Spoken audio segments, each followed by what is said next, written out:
You so wrapped up in what you doing now, you forgot who you was before you started. You Yeah. understand me? And what them core principle was. So I think that the most dangerous thing is, getting to those heights and then forgetting about the people that's at the bottom. You understand? Because you leave everybody else behind, and that's the whole game right there. Welcome to the Man to Man podcast, where we talk like guys. Man to man. Yo, welcome back to the man. Hold on. First of all, hold on. No, keep it We gotta rolling. go and get some respect on this show when you come on this show. Like, Yes, we gotta sir. respect it. Yes, sir. You know I what I'm respect the set. Go Yeah. ahead. Hold up. I don't know. I thought I seen a landmine. Keys got on all this open fatigue. You ain't never seen Hurt Locker? Nah, but I seen G.I. Joe. Say one more goddamn thing about my wife. Yo, welcome back to the Man to Man podcast. We've been gone a couple of weeks due to traveling. You know, we've been everywhere in the world. Just literally left Miami, Bitcoin convention and whatnot. And I don't even know what episode this is. I'm kind of getting back on track. But I'm your host, Steve Jones, and we got Mr. 19 Keys in the building. Mr. 19 Keys, put some respect on it. Yes, sir. Yes, sir. How you feeling today? I feel gracious. You understand me? I think the world is austere, but I feel amazing. You understand me? Pioneering thoughts in my head, developing new worlds.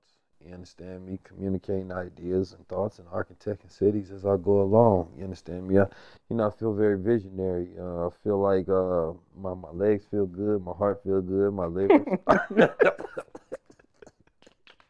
Well, since you feel that good. Hey, I just want to know one thing. What's up, How does it feel to be a no limit soldier? man? You thought off funny, huh? Nah, but it's been a lot going on this past week. I really want to talk about the Miami Convention Week though, because it's my first time actually going to the Miami Bitcoin Convention Week or whatnot. And when I walked in, like, we seen a lot that was going on, but we didn't see. You keep smiling. I'm laughing at the joke. Oh man. We got to get to it. But the Miami Convention Week, I didn't see a lot of us in that. You know what I'm saying? So why you think it's still taking our people so long to catch on to the crypto phase and or the blockchain, metaverse, Web3 space, all that? Why it's taking so long for us to get involved into this new technology? Well, first of all, why you say this when you said us? I think people knew. Because I need them to see a representation of black people, black skin. That's why I keep pointing to my hand. That's why I said that. Okay. But if it's audio, they can't see you, and if it's visual, they definitely know you black. Well, they would know what you is because you kind of got on a blend today. But go It'd be ahead. better if you said you camouflage. But no, the Web3. I don't think it's so much that we not caught on. Number one, I don't think it's marketed to us like the Bitcoin conference, NFT Miami.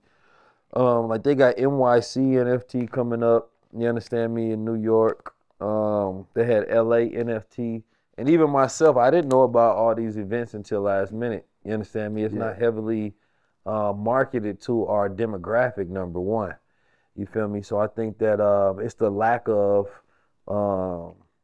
marketing geared and targeted to particular black and brown demographics. And then at the same time, a lot of it are outpriced for us. You understand me? Especially certain communities where you're talking about Bitcoin conference, $1,000 a ticket. If I didn't get, my tickets sponsored from somebody else that gave them to me for free, I might have thought second about going. Not that I couldn't afford it, but I didn't know if it was valuable or not. Right? Same thing with the other conventions. Like I went there and I'm speaking on the main stage, in front of 4, 5, 6,000 people. But if I wasn't speaking there, I would have to weigh the value of the opportunity to go or not. I wanted to go and just network with people that was out there, and I think that's what most people need to understand, that this space is all about the community that you connect with. The knowledge, you can find that knowledge that you would hear on those stages, anywhere. Yeah. But it does expose you to different people. Like I think the best thing about NFT Miami Week was me speaking.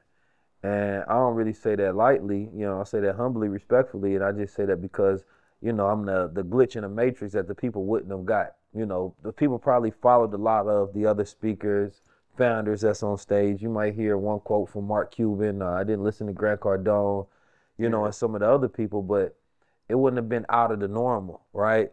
Like being able to introduce them to new voices and new consciousness in this space that I think represents what Web3 or blockchain opportunities represent in the first place, which is democratization of wealth, really changing who the gatekeepers are or tearing down the gate. Because I think the most dangerous thing in this space is that we get a new gate built with the same old gatekeepers. You understand me? And it's like if it looked like white man controlling, running, and owning the space, then Web3 is Web2. You understand me? Just more advanced. And that's why I'm getting that next because like if you making a dish or whatnot, you add all the ingredients to make it flavorful. But the Bitcoin Miami month or whatnot, the conventions we went to, it was lacking flavor because it wasn't that many melanated people in it. And that's what I like about what you doing with your space because everywhere we go, they think we rappers until you start speaking. You know what I'm saying? So it just let me know like all it's missing is that flavor. The people gonna tune in, which means that our people need to start tuning in to these, different conventions and events that's going on because this Web3 space is important, bro, right now. Like it's straight important. And I even learned a lot of information that I didn't know prior to going to the convention and whatnot. And I actually did a lot of networking, met a few people who can help me do some business that I got going on.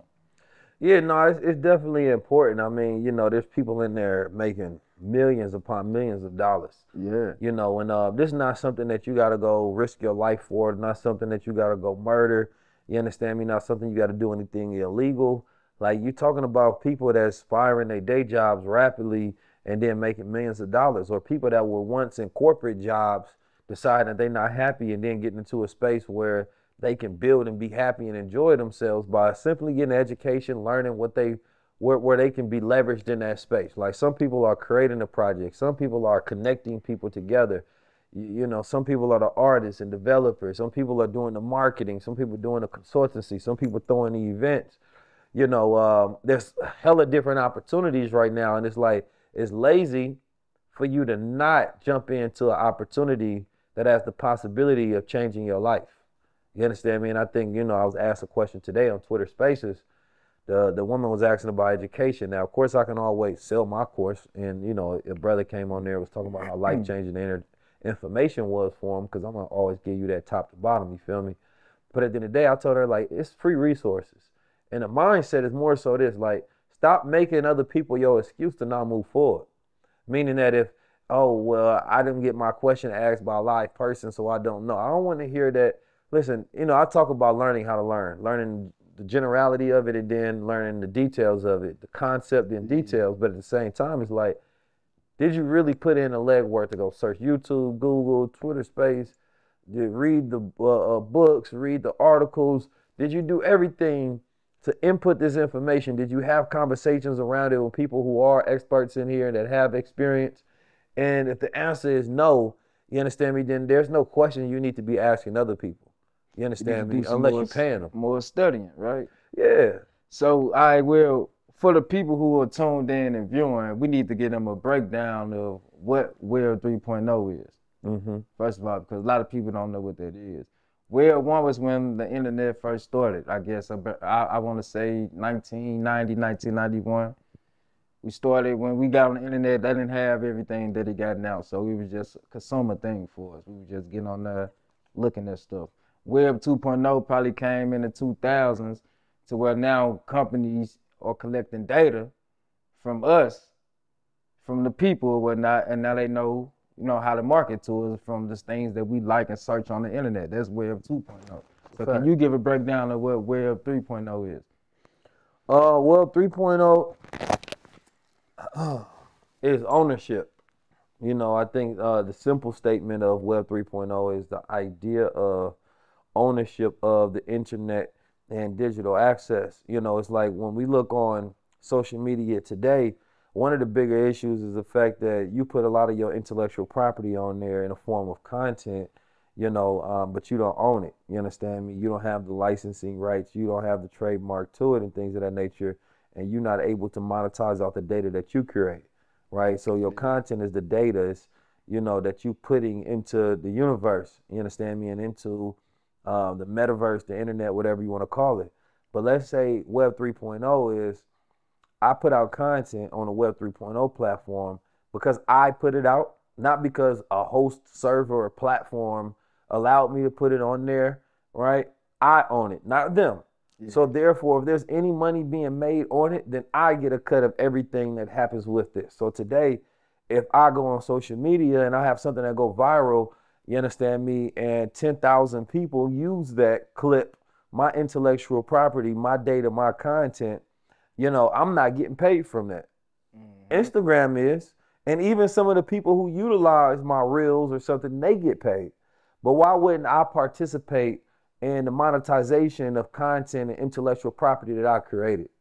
So, Web 3.0 is more so owning what you create if you really want to understand it. You understand me? And being able to monetize that and take part of it in every aspect. Yeah. I think that's super powerful. Yeah. So it's all about ownership, man. Like we keep hearing this word ownership. How come like our race still not catching on fast enough though? Like what's holding us back? Like what do you think holding the people back?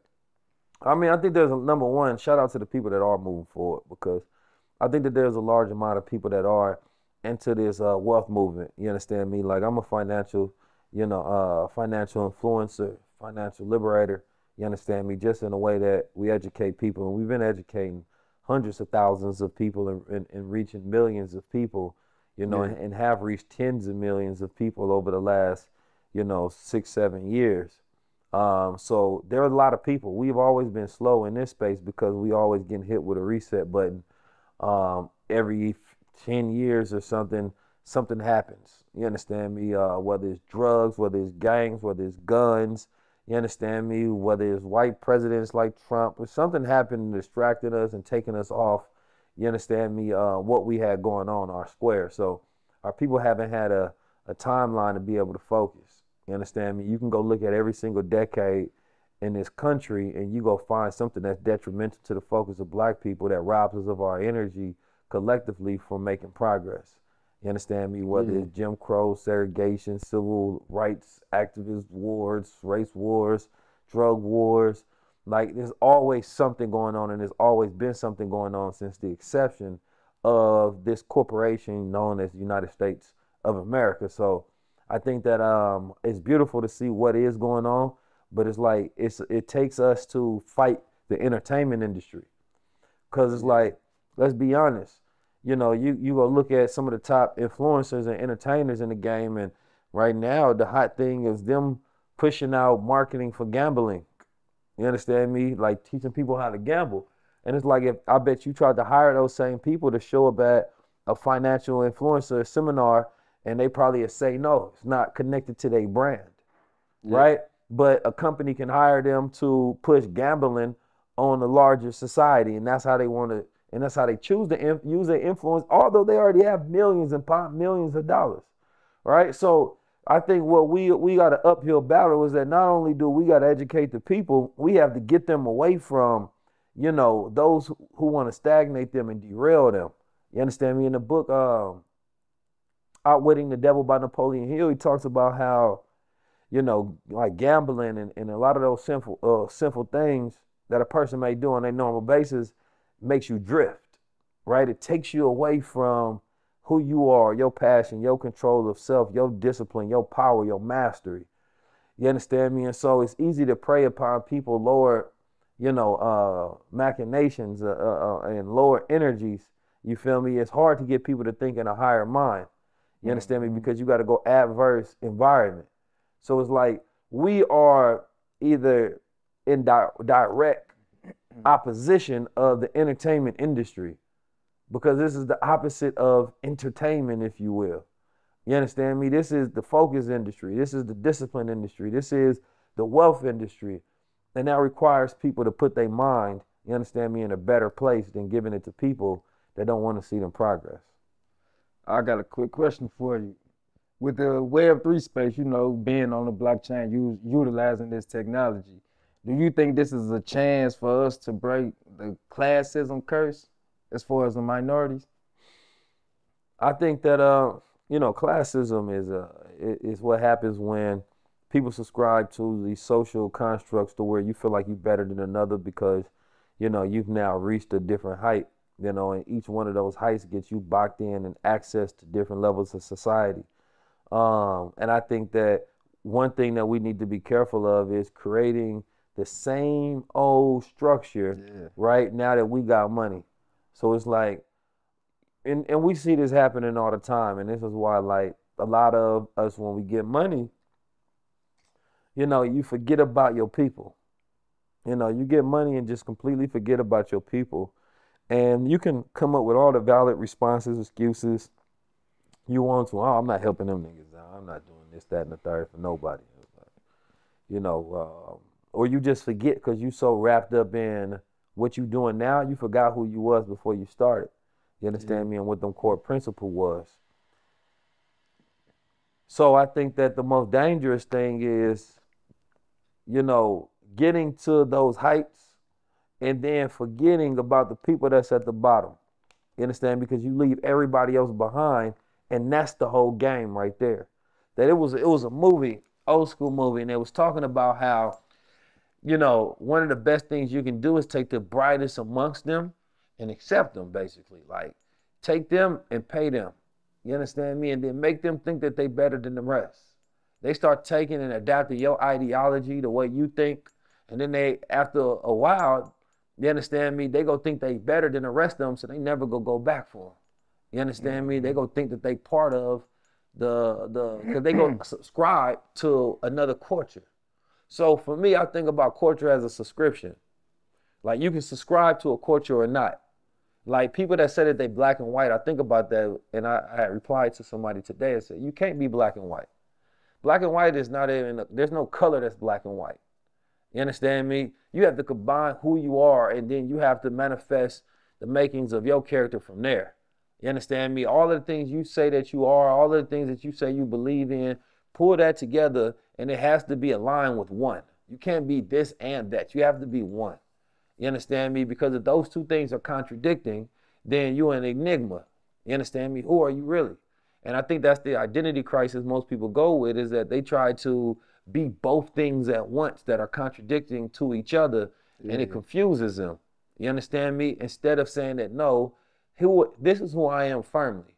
Because if I'm saying that I agree with my mom and my dad, but my mom and my dad don't agree with each other, you understand me? Then who am I really? So no, I have to see which one am I aligned with. You understand me? And I think that's a decision that grown human beings have to make, is finding an alignment with who you are. Because even in the world of energy, white and black are two different. White reflects, black absorbs. You understand me? Those are two opposite spectrums of energy. Those are two opposite spectrums of color. So when we talk about color, black is not a race, to be honest. It's not a nationality, right? It's a subscription to a color and a mindset that I am a part of this subscription that we call black. And there's other people that subscribe to the indication of that description and that subscription of what we consider to be culture. You understand me? And what we agree upon as values and norms, right, of society. And if you don't make that decision for yourself, I think we're gonna have a lot of lost people. And today, what we see is, because they don't want to make a decision for themselves, they hate people who have made a decision. So if you firmly pro-black, or if you firmly pro-white, you understand me? There's a polarization for people that's in the middle hate that. But somebody that's deeply connected to themselves, you have no issue with what other people are for, because it doesn't affect me. You understand me? At the end of the day, I'm happy that you are 100% for your people and I'm 100% for my people, I respect that. I don't respect the fake in the middle. See, now you got me thinking. You got my mind rolling. It just reminded me of a New York Times article that I read earlier this week, and it was something I forgot the guy who wrote or did the article or whatnot. You remember his name? It was along the lines of What was his name? Professor Morgan or something? Well, anyway, I think it started with a C and ended with an N. Yeah, something like that. But it had a couple O's in it. I mean, we can say it on our show. No, we can't say it because they be trying to ban the word. Anyway, well, y'all know how to spell. But anyway, his article was more about how black women should start dating more white men. And then it got me thinking, right? Because on the contrary to that or whatnot, more black men date white women than black women date white men. So let me ask you first, do you agree with his statement? Absolutely not. And I'm going to tell you what. I disagree with that statement because his whole article, whatnot, he was trying to, you know what I'm saying, he threw out a couple, I guess he tried to throw out a couple key points to saying like black women should start dating white men because black men are not compatible for a relationship with the white woman due to the fact that less of us might graduate high school than a black woman. Less of us, 50% less than black women, black men do not get a 4-year college degree. He kept naming all the things, you know what I'm saying, that will make a black man not qualified to date a black woman. And then he even tried to end it with the fact that, you know, black marriage divorce rate is higher than their marriage rate because they keep picking partners that are incompatible. But never did he not once highlight the way that these institutions were designed and set up in America, you know what I'm saying, to keep the black man down. And on top of that, another thing he didn't do was have a dialogue with a black woman, you know what I'm saying? Because most black women would not date a white man. You know, I think the funny, crazy thing about that is, like, for one, a man writing that article, right? Yeah. A black man writing that article. Yeah. It was the only way that they was going to publish it. It had to be a black man or a black woman. You understand me? But it's interesting that they got a black man to write it. And I don't know what his spouse is. He's probably with a white woman. Who knows? I can't see him with a black woman or a black woman that, I don't see how you would have a black wife and she would approve you writing an article saying that black women should be with white men. That don't make any sense to me. However, when we look at the reality of the most prominent, powerful black women in this country, you know, there was a new coach in the NBA. She's dating a white girl. You got the mayor of Chicago. She's dating a white woman. Or married to a white woman, one of the two. You have the Supreme Court judge that was just newly elected. She has a white man. You have Kamala Harris, white man. Osama, forget her name, white man. Serena Williams, white man. You have a bunch of the other political women, right? All have white partners. And he was making reference because of the judge, saying that, you know, this is what you notice, that black women who are qualified should get them white men who are qualified to be with them. Now, he didn't make a reference towards, because it's easy to point out the black men who aren't qualified. But he didn't make any reference to the statistic of the black men who are qualified. Exactly. He didn't make any try to say that, you know, there's a lot of black men who are qualified, and being college educated doesn't mean that you're qualified or not, right? College education system, you know, even jobs don't even give a damn about those no more. Careers are dead. The degree is dead.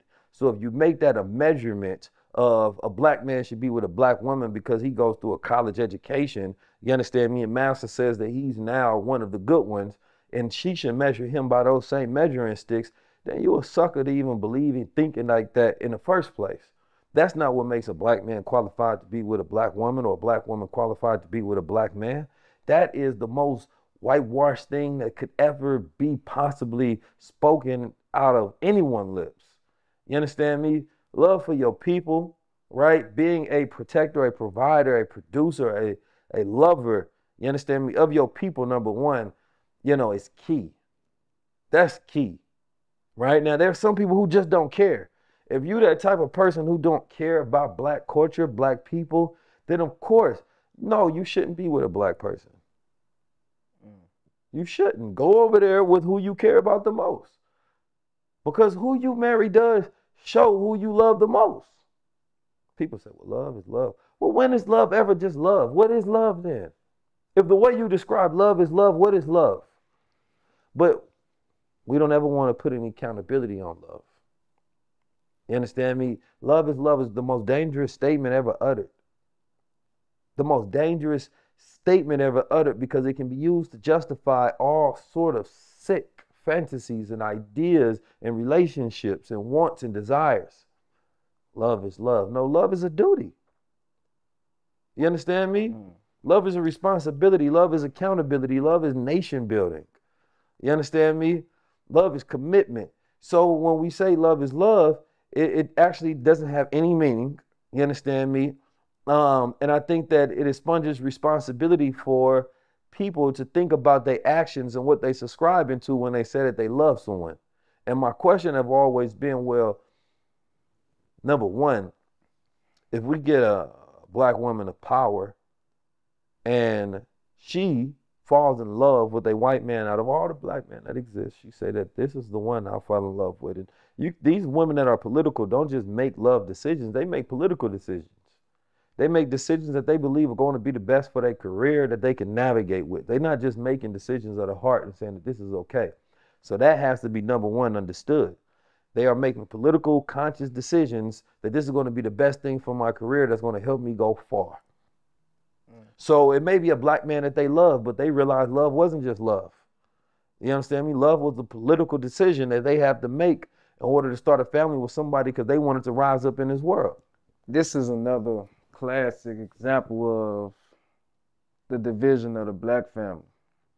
Classic example. And I want to say this because even example, we travel a lot. When you get on an airplane and whatnot, they show you little commercials on the screen and whatnot. Every time I see these commercials, it's an interracial family. I never see a full, like a black family. Yeah, no. Mom and dad and whatnot. And they put those images out in the media. And they post articles like this in the papers for everybody to read. And I just shows division. That's the only word I see when I read or see all these articles, bro. You know, it's funny because I was just thinking about Barack Obama. He chose a black woman. Number one, because we know we wouldn't never voted for a half black man. Because he had, white mama with a white wife. There was no way in hell that he would have got support from the black community. Everybody knows that. Let's just be honest. There's no way black women would have looked at him and been like, oh, I'm voting for Barack Obama with his white woman. There's no way that black men would have looked at that and seen a strong figure that they want to lead the nation. And there's no way that white people would have voted for him. There's no way. That shit just keep us in the... When I see that type of shit, because being in public saying interracial relationship, and when I see a black man with a white woman, they never look me in my eyes. It's like they almost ashamed to be in public living like that. Here's my thing. The average person, I don't even think about, right? Political people that actually have power and influence, I think about them a little differently. You understand me? I think about them a little differently because they are making political decisions to align themselves up so that they can have more success in this world.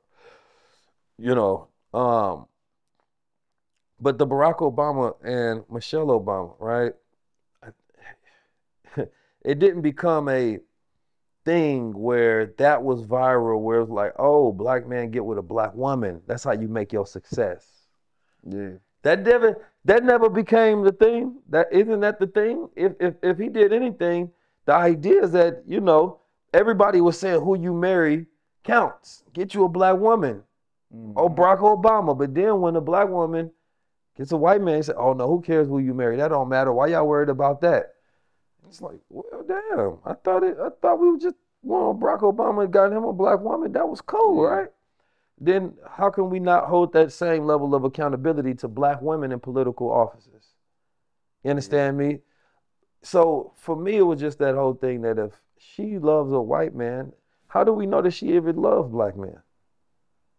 Like See, it's how do tricky. we know that she got our best interests at heart? So why would black men have any allegiance to her when we don't know if she has any allegiance to us? And that's my thing. That's exactly what I was about to say. Me personally, Steve Jones' opinion, I don't be having allegiance with any black woman that's in the political field or whatnot that date outside the race, because I feel like the white man in those positions only have the black people here, the black woman on the side of him, just to say that he's not racist when they making those racist laws that you know what I'm saying, that control our people and keep us in the lower caste system. And how many a white men that got a black woman that are in power like that? And not very few. Because there ain't never been a white president with Very a few. black wife. You know what I'm saying? I mean, I don't know how many governors, Supreme Court justices got black wives. I believe the one black dude on there, he got a white wife. From what I know, I believe. You know, Colin Powell, Condoleezza Rice. I believe they both had white partners. I could be wrong, but you can double check fact me on that one. You understand me? But that's the question. Why us? That's the golden standard for us. But it's because it is a political conscious decision. And that if they are not aligned with, number one, I don't care. Your appointment means nothing to me. You can be appointed as Supreme Court, president, judge, corporate leader, CEO. The first black person don't mean anything. That's not progress. Because that is only speaking upon where we at since white America, you understand me, started counting. You understand me? We've been the first to do everything already. Like, so the first in y'all country don't mean nothing. No matter how many hundreds of years y'all finally allowed somebody, that ain't represent progress. That showed me how far behind we are. For there to, like, that's like we in 2022 and we still got first black people in positions. It shows me how deeply ingrained and superiorly racist the system is when you're talking about the first, maybe the 100th person I'll celebrate. Oh, this the 100th black person in this position, 100th black person. I celebrate then. But when it's the first, I don't give a damn because that person is never going to be able to make the changes that the 100th person can make. Yeah, I just look at all this shit like it's disrespect to our culture. But on the contrary to that, though, our culture, when it comes to the relationships, the golden couples in our relationship, out of the entertainers or whatnot, a lot of them don't represent each other well in the media. Like who? For an example, you know I ain't scared to bite my tongue. I don't like how Will Smith and Jada Pinkett marriage is being portrayed in the media. As far as more on her side, I don't like the way that she represent her husband. Because I think he do a good job with representing his wife as a black man in America with all the things he got to go through. I think he do a great job, and I think it get overlooked with all of the disrespect that she displays. You know what I'm saying, on her network or whatnot. How do you feel about that? Or better, even more controversial question: do you feel like Jada Pinkett Smith should be canceled? I think that if Future ain't gonna get canceled, you can't cancel Jada. Because Jada is just the female version of Future. You know what I'm saying? Oh, like, explain that to me. Future is the toxic king and she's the toxic queen. I'm just saying, like, is there two other people that represent that boy? Do you feel? I don't think nobody should be canceled. Me either, though. For the record.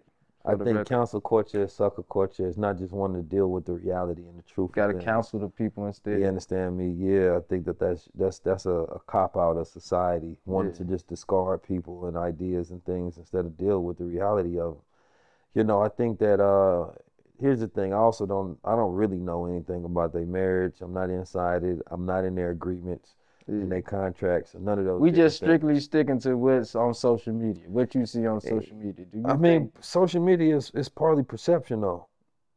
Because what's on social media is more the people's opinion than actual fact. And it's hard to know the truth, you understand me, when you only hear the arguing from outside the house. You know, you can't really get perspective from knowing what's inside. And I think that the dangerous thing that I do see is that, you know, I hate probably what it does to the children more than anything. You Yeah, understand me? I think what happens with fathers and mothers, you know, it can be in between them, but when you have children, I think that it affects them worse. And when you have influence, it affects the masses even worse because it consistently warps our idea of what black family is. So that's the danger of us ever taking on these models of celebrity influence and worshiping it and saying that, yo, I want a relationship like this person and that person. And then months down or years later, the complete perception of what they had is destroyed. And it consistently morphs, you understand me, and deforms the idea of black family, you understand me, and the institution of marriage. So yeah, I think that that's probably the more dangerous thing is that what's being played out is making the next generation less and less want to get married and start a family. You yeah, understand me? And there's a lot of people even today say, I don't want to start a family. This world is weird. You understand me? So you may get the most beautiful black woman in the world, but she don't want to have a kid in this world. yeah, And I can understand. But at the same time, it's like, well, if the greatest people, it's the people that don't want to have the children that probably should have them because those are the people that are probably more intentful and careful and considerate with how they would raise a child in this world. And it's the people that are more careless that just having children by accident are the people who probably shouldn't have a child because those are not the ones that will be as careful and considerate in raising a child.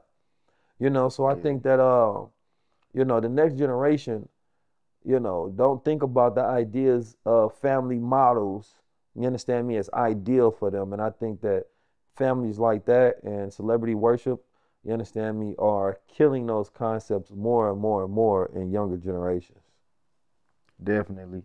And another thing I seen on social media this week was Cam Newton. Now I didn't actually get to watch the full interview, but I caught a snippet, a little clip, and it was basically he was describing what a bad chick is. He said a bad chick with like a Well, he chicken. said a bad B, but I don't use that word. You know, it's not in my vernacular. Yes, sir. You feel what I'm saying? But he was basically discussing you know what I'm saying, on the essence what a bad chick is, you know, want to be independent. And he was basically along the lines of what, this is not verbatim how he said it, but what he was implying was bad chicks or whatnot, they are independent and single because they don't know how to cater to a man. You feel what I'm saying? And as I read the comments or whatnot, a lot of the women was like, it's a good message, he got a valid point, but they ain't want to hear it from him because, you know what I'm saying, his situation with him having multiple baby moms. Man, I think they need to cut that out. A lot But of them be having multiple baby daddies and yeah, mamas and all kind of crap in this situation. I think society needs to stop judging everybody and listen to a message for that's once. exactly, yeah. Don't You know worry what I'm about saying? Like, the man, worry about focus if on the message. if you do that, then there's never going to be a perfect messenger. Yeah, You understand me? Go listen to an AI machine give you the information in, because then you won't judge them. Then you're gonna be like, well, you're not human. You ain't gotta go through the experience. yeah, But you listen to your computer and Google all day. You understand me? And those not humans or human experiences. I think people who make the most mistakes are often the best people to teach you the greatest lessons. So that if you discard the messengers who have, if if you discard the greatest messengers, you understand me, who have made the mistakes, then you're never going to get the greatest vessels. You understand me? Because the yeah. people who've been there and done that can teach you how not to go to those same places and make those same mistakes. So, you know, I understand what he was saying, and we got to kill that sensitivity in the culture. Yeah. Hold on, stop, breathe at the door real quick.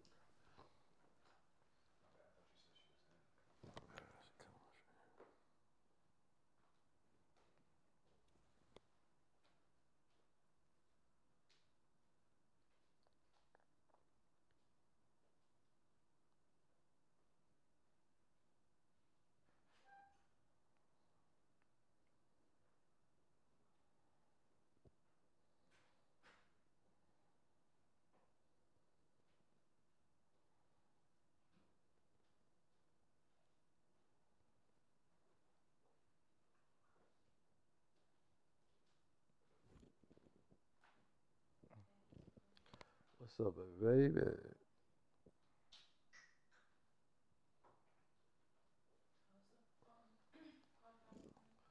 So, yeah, so far amazing. We just took a quick pause to answer the door.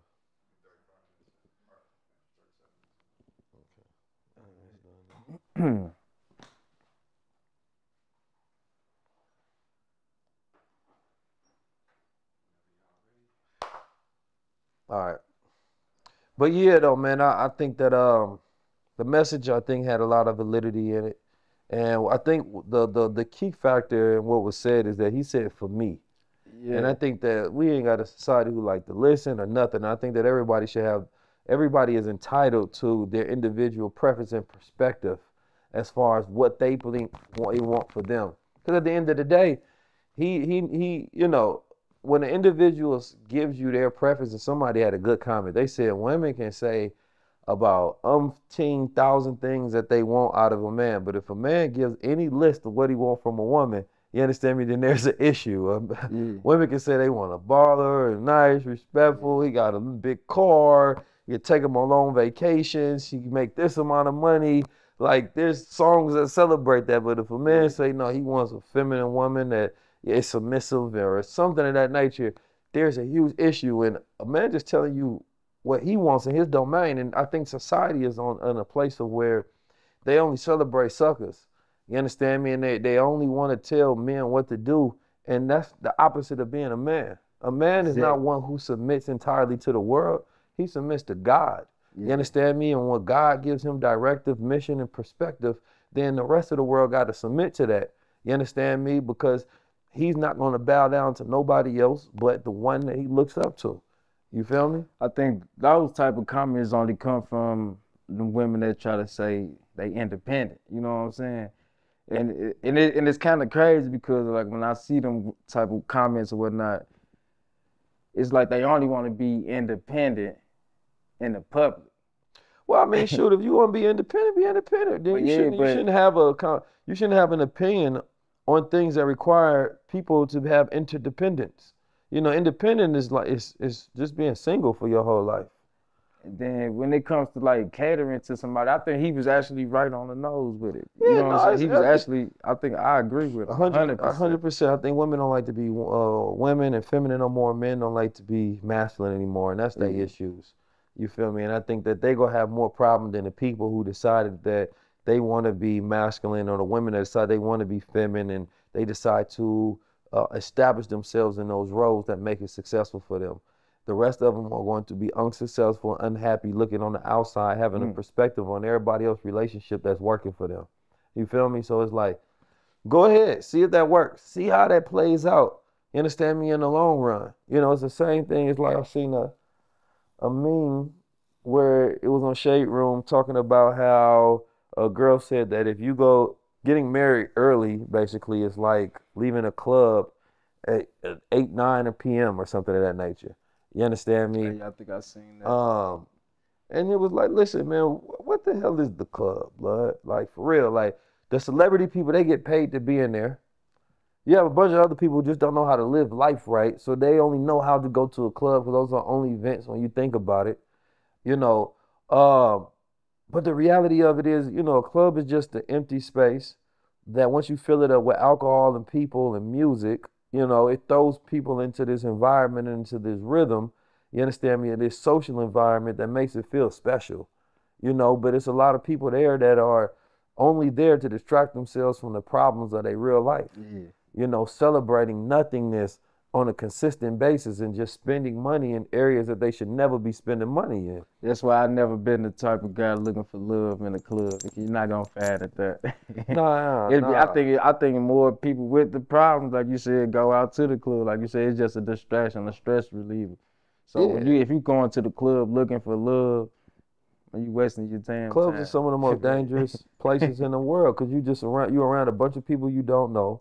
You Yeah, understand me? Who are drunk or doing drugs or there for whatever other reason, and you decide that it's socially acceptable to enjoy it. And don't get me wrong, you know what I'm saying? We lived a life. We done went to the clubs. We done got in fights. We done did everything you could possibly do there. You yeah, feel me? But it's like each society grows up the next and grooms them to think that that experience is something it has to be a rites of passage. And then you got some men that's still doing it in their 40s and 50s, you understand me, consistently, because they don't know how to live real life.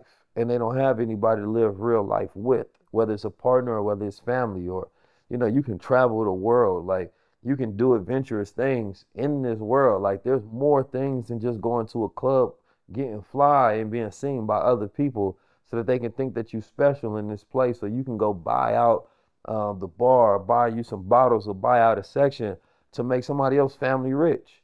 You understand me? Where you buying overpriced shit for no goddamn reason. So, at the end of the day, man, the club is whack for real. You understand me? Like, if you want to go enjoy yourself, dance a little bit, that's cool. But when you completely acclimate yourself into the culture and that within your routine, you understand me? It's something lame and sad about you, to be honest. You understand me? Like, for real, like, if that becomes your routine where it's so consistent, where, you feel me, you need that to enjoy life, that's sad to me. And I know too many people that's been doing that for probably the last 1,000 Saturdays. You understand me? And they never equip themselves with anything of special that makes them special and brings out their potential and their power, because they spend more time at the club than they ever do inside a book, ever do I was just educating about to say themselves, that. ever do learning, They not ever putting the energy into raising, learning new skill sets. getting to know their family, Yeah. developing their health, traveling. Like, you done spent 10, 20, $30,000 at the club that you could have spent on your business. You understand me? Seeing the world. Like, there's so many different things. So, man, first of all, like, the club is the club, but you can always go enjoy yourself. But once you make it special, I think it robs you of your ability to really understand the true essence of life, and that's the art of enjoying life. Yeah. Kind of got me thinking. And speaking of the club, like you would see like the most beautiful is woman, right? And then you might beautiful is that's a new word I just messed up. Beautiful. Beautiful is. Beautiful. You need to go and get that trademarked actually. Beautiful. Cause y'all know what it means. The beautiful is not like beautiful, but top beautiful, two. beautiful. It's a double beautiful, but beautiful. But like the beautiful is, it's a new word. I'll get man. you. Trademark. That was the beautifulest word Watch out for that that was landmine. said on Man to Man podcast. Watch out for that landmine. But anyway, He ain't funny, man. He tries so hard. It just be a little funny. But check this out. But you would ask one of them, what I'm saying, pretty woman, right? What does she do for a living? And I had one tell me like she do like bottle service and whatnot at the club. And I'm like, all the professions in the world in my mind, I didn't say this to her, but I was thinking, I'm like, she can be a model. She can do all type of shit. You know what I'm saying? Why do you choose to work at a strip club passing out bottles and shit? Well, I think a lot of the pretty women, you know what I'm saying, just resort to something so simple like that in life. I got empathy for, beautiful people in society. You might not understand this. But somebody who comes from that group of people on the planet, I understand what it's like and the struggles we got. You know what I'm saying? What's the struggle though? Like, I don't help me understand the struggle because I'm not So- grasping it. So number one, let's go from empathy first, right? There's a lot of like beautiful women, I think, also get a bad rap because like you expect beauty to come with success, right? But oftentimes if a woman is not utilizing her face and her ass to get her some cash, in the sense of where, she's selling herself to somebody else, she gonna get a bad rap for doing that anyway. But that's the way she sells her beauty. You understand me? That she sexualizes herself to monetize her body and her beautiful features. And she'll get a bad rap if she do that. Right. And then another one may say, well, I don't want to do that. So, you understand me? I'm going to work in the industry. It may not be sexy. You understand me? And that's not the fact that she's beautiful, because if there was an unattractive girl that did that, you might not have thought about it. You'd have thought, oh, she's in the right place doing the right thing. And I think that's the unfair reality that people who are attractive get, is that there's an expectation of success. But you also don't know the environment that she may have came from. You know what I'm saying? She could have came from an environment of poverty, not having parents, being a foster child, growing up in low income environments, not having a proper education, being molested when they was younger, or, going in and out of jail. Like, there's so many things, because everybody don't look like what they've been through. And I think that's probably the most, unfortunate part about being attractive is that you only see the outside. You Right, understand me? right. And people think beauty is success. You understand me? So it's like I got a lot of empathy for people of, my kind. You understand me? Beautiful people. The beautifulest people. The beautifulest people. You feel me? No, for real, but that's real talk though, man. I think I that mean, a lot of women grew up and they were only, sexualized their whole life. Like the one thing that people always told them about was their features. And they always got love and respect because they look good, but not because they had any other accomplishment in the world. So that feedback loop is like, oh, I need to keep looking good and I'll have success. You meet people and be like, oh, she's so pretty, she gonna go far. So it's like that internalization makes you value your beauty more than anything else in the world. You understand me? And I think that that's a dangerous thing, and that's a dangerous climate that society has. And I think that the world needs to stop doing that. You understand me? Because I think that that sets people up for failure more than success. And there are some people who fortunately has a mindset that says that, well, I didn't do anything to deserve my beauty. Like I was born this way. I want to be known for something else. You understand me? And it's hard for a lot of women to break out that stigma because a lot of people don't take them serious when they look better. You understand me? see, where I wouldn't say like just because she was beautiful, I was judging the bottle service thing. I don't think nobody should like choose bottle service. But you just said it was because she I'm was saying, beautiful. but it's because I mean she's beautiful. So I in my mind I'm thinking like, man, why did she choose to do bottle But service? why would you? I'm more focused Why on would the you job connect her beauty and her job? because like I feel like a beautiful woman a beautiful woman would have more outlets, you know what I'm saying, or more, what's the word I'm looking for? She would more have more options, you know what I'm saying? Well, what other options would her beauty afford her besides other things that she can use her beauty for? She can be the face of a brand, of a, you know what I'm saying, of a positive brand, all type of things instead of choosing just to do bottle service. So I mean, you said Even one if thing she like wasn't model. beautiful, like I don't think like do you think you're gonna, you know what I'm saying? Is that's like a career choice to choose bottle service, being a I bottle mean, service? maybe she makes more money than she thinks she would doing model. I guess so, but that's either. Some of them make everything. like 6 figures a year. Oh yeah. I How mean, you I know don't this know. though? I don't know. Yeah. But when we was out and we was at the museum, the bartender lady said that she made 6 figures. You know what? Impeccable service. Nah, White woman. a white woman. There you go, right there. That ain't the only reason. I Man, just get out of playing. here. Because beautiful women in Man, those they ain't industries giving gonna make a lot of money. They ain't giving them girls those 6 figures, bro. Bringing out. I don't know, but that's what was said. I'm sure there's, in I don't certain, see not it. everywhere, but this was Miami though. Hold on, we in got a high-end places. side note from the producers back in the back. 26-year-old bottle service waitress makes between 1,000 and 3,000 a night. Ooh. Ooh-wee. Damn. You know what? She might be on to something. She might be on to something, yeah. My bad. He's still the beautifulest. I'm just playing. But just the man to man podcast. I couldn't let this episode go by without speaking on this situation because I feel like Gilly and Wiz. you got to know it, and I think Gilly was on his masculine shit. I want to give a shout out to Gilly the kid. Okay, first of all, I guess shout out to and him. I'm gonna give him. He did a couple things that was masculine with that whole situation. Talk But to for him. those who don't know, your boy Wiz Khalifa, right, the rapper, and I actually met both of them. Allegedly. This was funny. Hype. So Wiz Khalifa, he works out on his Instagram and he be having on the Boxers. briefs, the boxer briefs, no shirt or nothing. And Gilly was just kind of made a joke, was like, man, I gotta quit. I gotta unfollow you. Every time I get on your page, you got your drawers on, man. I don't want to see that. But you could clearly tell it was a joke. And then Wiz Khalifa goes behind that and get the man page took down for bullying. You know what I'm saying? Get him kicked off of the ground, which was, you know what I'm saying, feminine in his nature all the way around the board because the guy was joking with you. And then in his joke, he even said that he unfollowed you. So for you to go try to holler at the people at Instagram to get this man page taken down, then that was just the most feminine shit that I seen all week, and I don't respect it. But what was masculine about the way Gilly responded to his page being took down, he said that he actually had a phone call with Wiz Khalifa, and Wiz Khalifa told him his, you know what I'm saying, a little sob story. He say, bro, you had people laughing at me, and I don't like being laughed at, but I can help you get your page back. And Gilly did the most masculine shit by declining the help from Wiz Khalifa to get his page back.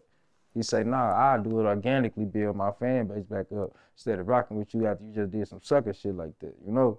And I respect that. That was masculine, man to man. What would Now, you have done? what I would have done was the same thing Gilly done. Probably, I probably would have talked more. I probably would have talked bad to Wiz Khalifa more than what Gilly did. But I understand that he have a bigger brand than me at the current moment.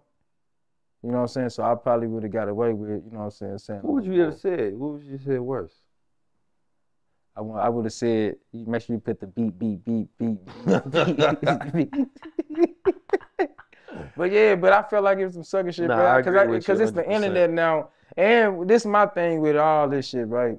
Once you put a post on Instagram or anywhere on any social media platform, you cannot be in control to the way others perceive it or respond or comment or react to it. No, I agree It is with it fair game. 100%, man. I think, you know, but it also shows you the dangers of this social media game.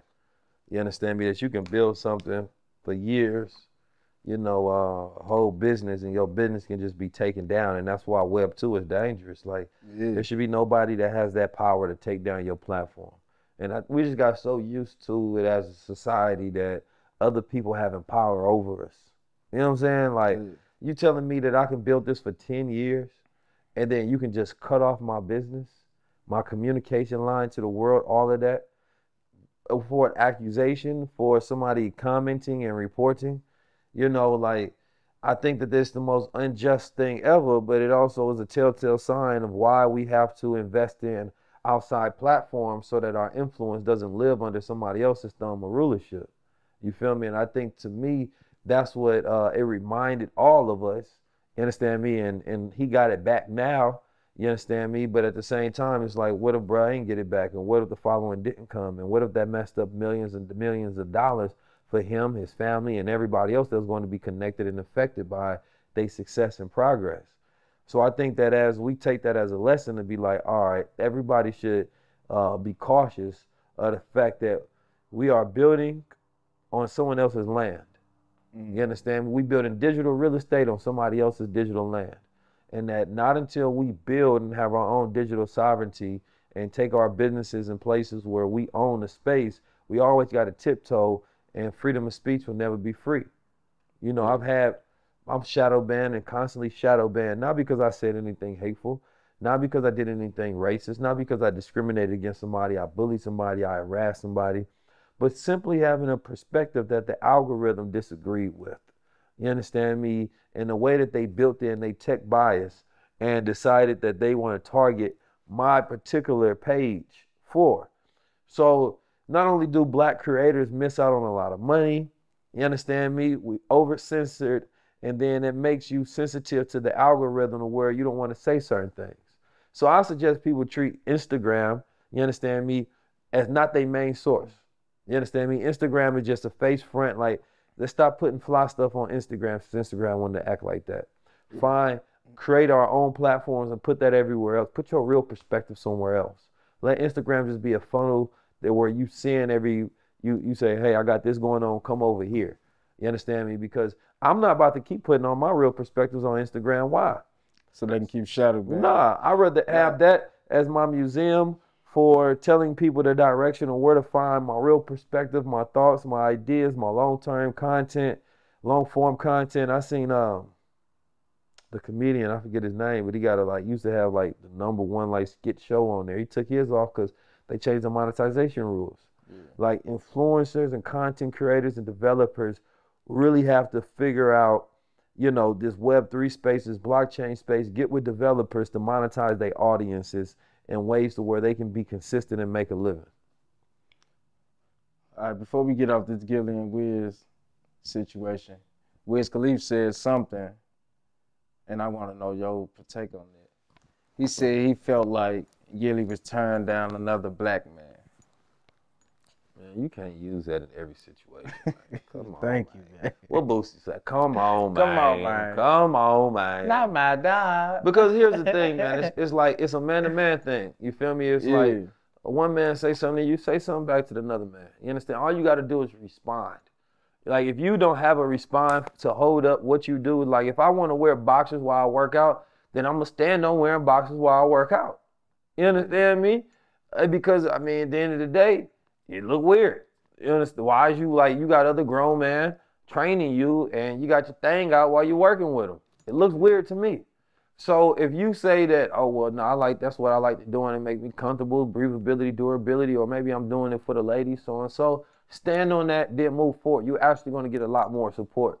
You understand me? But if you can't stand on what you do, then don't do it in the public. Do it in private. That's it. You understand me? That's not that to me. You can't take the card of tearing down another black man. You understand me? I think that anybody should be able to have a perspective on things that's done in the public, especially when it's done in that capacity. Everybody's on social media. Kids are on social media. Right. So we have, you know, we oftentimes talk about women being extra provocative in the way that they dress and wear. You understand me? I think that nobody wants their daughter looking at that. So at the end of the day, I think you can have an opinion on what happens on social media, especially if you have it in a joking manner, and that would have passed over and nobody would have thought about it.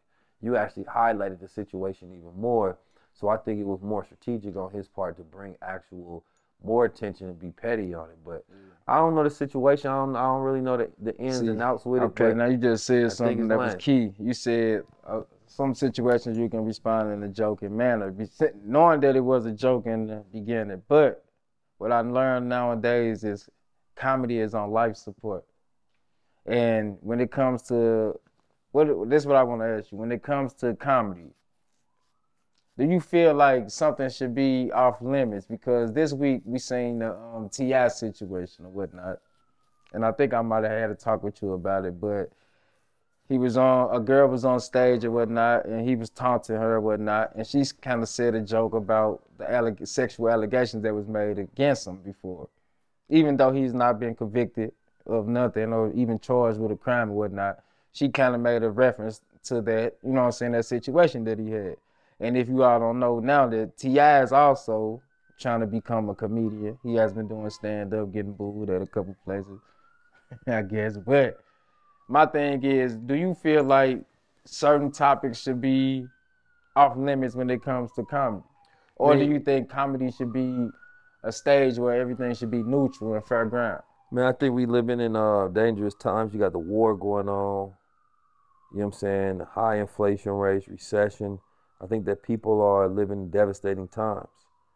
And I got a friend who's short, and I stand up for all people who make them kind of jokes.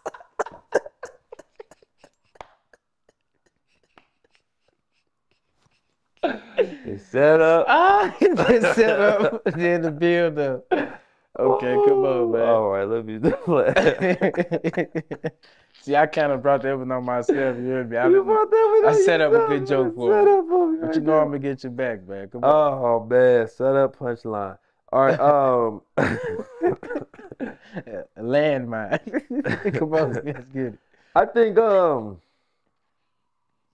not really. See, I met you now. This is the point. When I say landmine, you got to blow the whole screen up. I need a bomb, just a grenade to blow the screen up.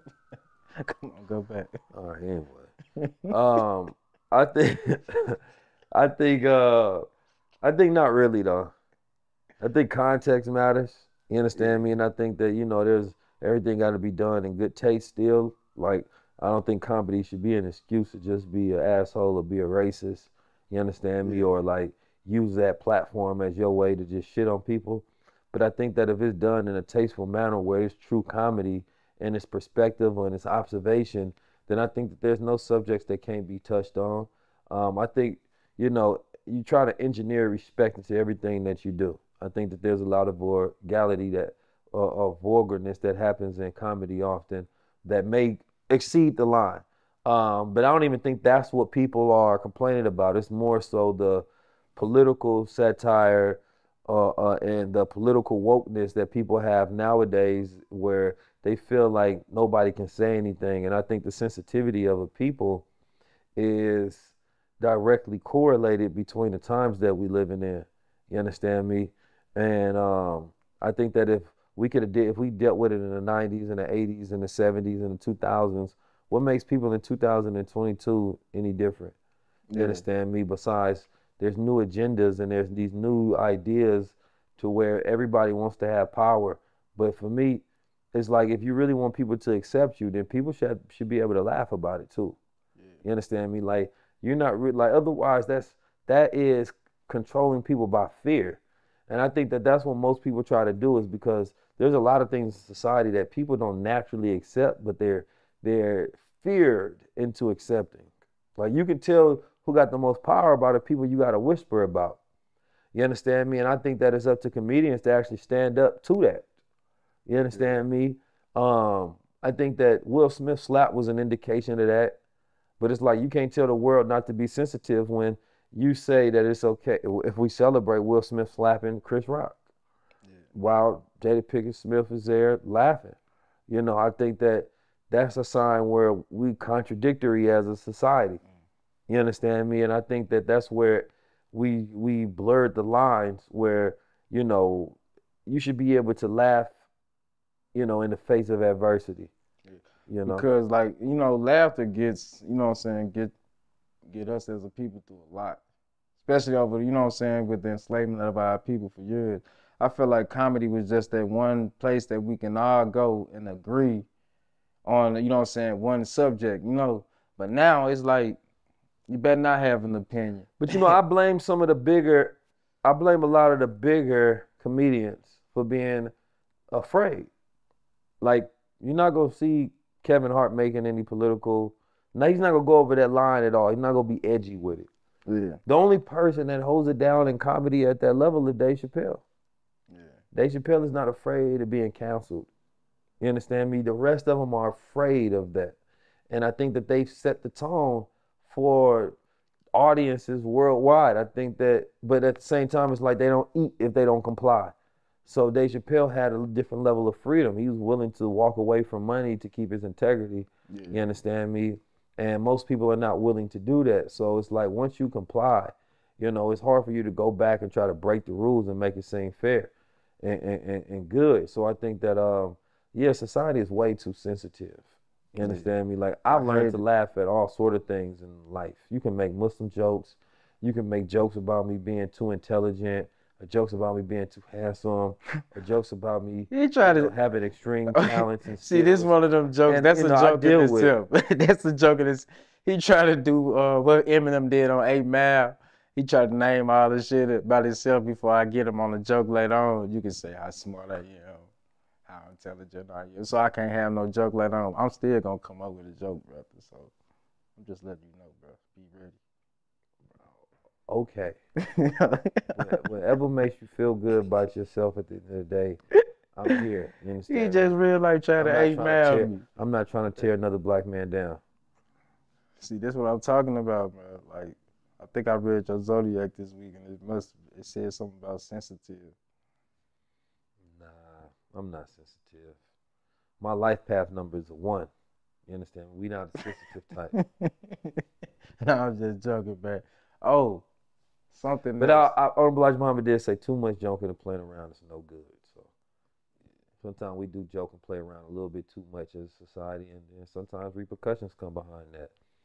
You know. Well, I don't really want to talk about the Oscar and whatnot, but the only thing I did want to comment on the Oscar, how do you feel about the punishment Will Smith received from being banned from the Oscar for 10 years?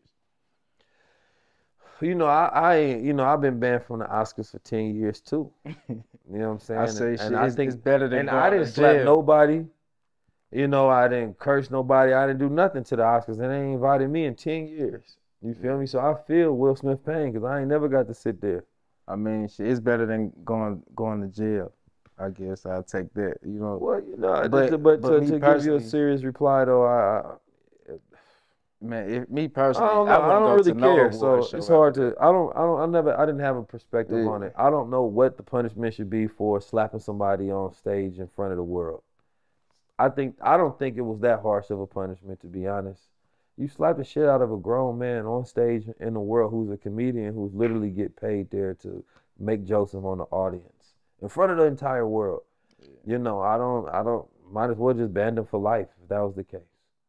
You know, so I can't really say, you know, what would have been a good one, what would have been a bad one, because, you know, you may say, well, if I'm Chris Rock, I want to go up there and protect the integrity of my wife, right? But then, or if you Will Smith rather, but then if you Chris Rock, you know, and somebody who actually had issues with being bullied his whole life, beat up and triggered by those things, what repayment can Chris Rock get? The punishment don't do anything. The money won't do anything. He's already rich. You understand me? That moment in time is going to stain him in his life as a grown man forever.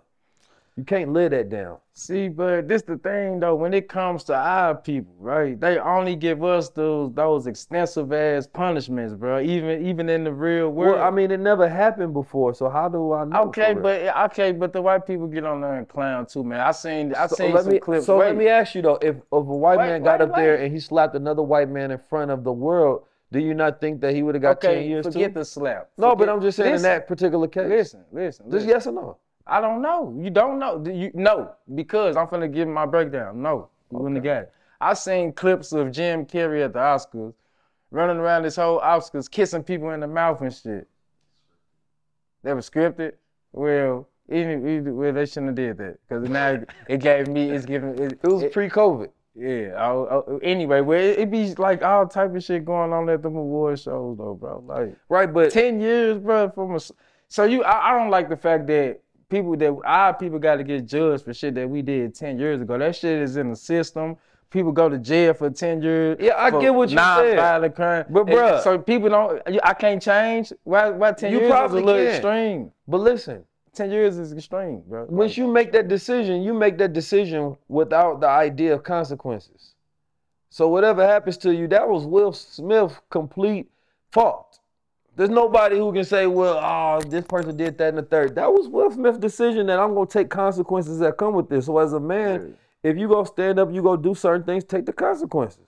I agree with you on that. I agree with you on that. I think, but I'm talking about me personally, I think that if I walk up and slap the shit out of another man in front of the world, I'm going to jail. I expect consequences to be dire. Yeah, I expect to like go to jail and shit. I'm just saying, but I don't think like, I feel like, man, that was his, man, like everybody know what we're going through. I think like off of him, that was like an emotional crime. Bro. Listen, I feel like it don't matter, right? So let's say Will smack the shit out of Chris Rock, okay, and then what is supposed to happen? Nothing. He's supposed to go back to his seat and everybody act like it didn't happen.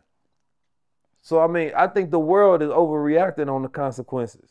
Because I mean, what do you expect? Nothing to happen? And then you'll be like, well, how you gonna hire Chris Rock, pay him to come there, and then you don't goddamn put consequences if somebody walk on stage and slap the shit out of them. So how do you want anybody else to host the Oscars if there's no security and consequences that protect the people that they come there? I'm just looking at it as a pure business and a corporation beyond the race politics of it. You understand me? Like, I don't know, this is just pure rationality. I think 10 years is just some regular stuff. I don't think it was crazy or over consequential. You understand me? I would have banned them for life if I'm making a decision based on rules that, oh, somebody slapped the shit out of somebody on stage, I'm going to ban them for life. Not thinking about whether they're white, black, brown, orange, Puerto Rican, it don't matter. If I got a rule in there, if anybody that sit in their seat and slap the shit out of one of the hosts, they are banned for life. That's my thought process. I think he only got 10 years because he's Will Smith. I think if 50 Cent walked up there and did it, he banned for life. But yeah, well, I gotta ask you a question. What have you seen on the internet this week that was, you know what I'm saying, that displayed a sign of masculinity?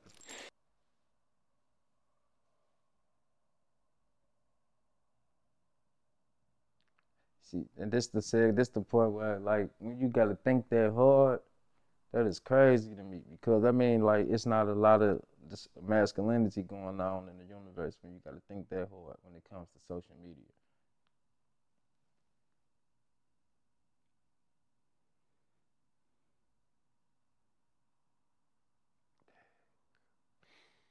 I'm drawing a blank here, brother. I mean, man, young black man, we got to do better. Oh, I did see LeBron James. He was on a date with his wife, and he was like, "Black men, y'all got to step it up. This is what y'all need to do. You understand me? Take your wife out, do this, that, and the third." And I just think the way he represents his black family is always beautiful and masculine. You understand me? And powerful. So kudos to LeBron James for that. That's it. That's it. Okay, well, I don't think I had another topic or whatnot, so this is gonna be an episode that's to be continued. But before I get up out of here though, I got to put y'all up on game that Crown Society is taking over. Oh yeah, that's a super fact. I'm talking about what season are we in right now? It's Crown the spring. Society season. Oh, I thought you was. It's the spring, the summertime is next, then fall and winter. And Crown Society is going to be at the top of each season. I'm telling you, we got new colors and new colorways. Yeah. You know what I'm saying? For the men and the women. Got Blue Ice Glacier, This Blue Ice Glacier right here. Like, as soon as I put this on, I got real cold. Yeah. You know what I'm saying? The Military Orange Rebellion Top Crown, different.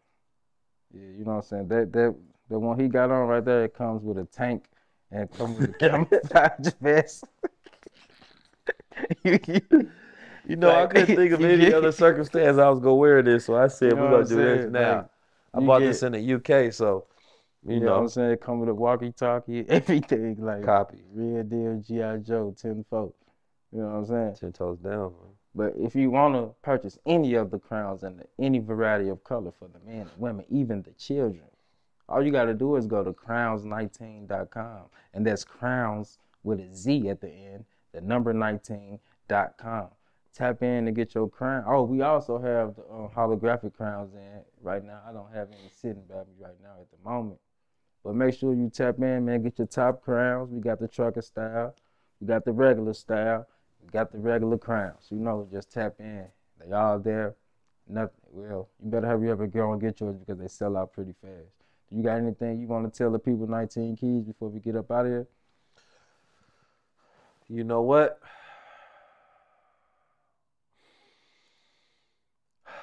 I don't.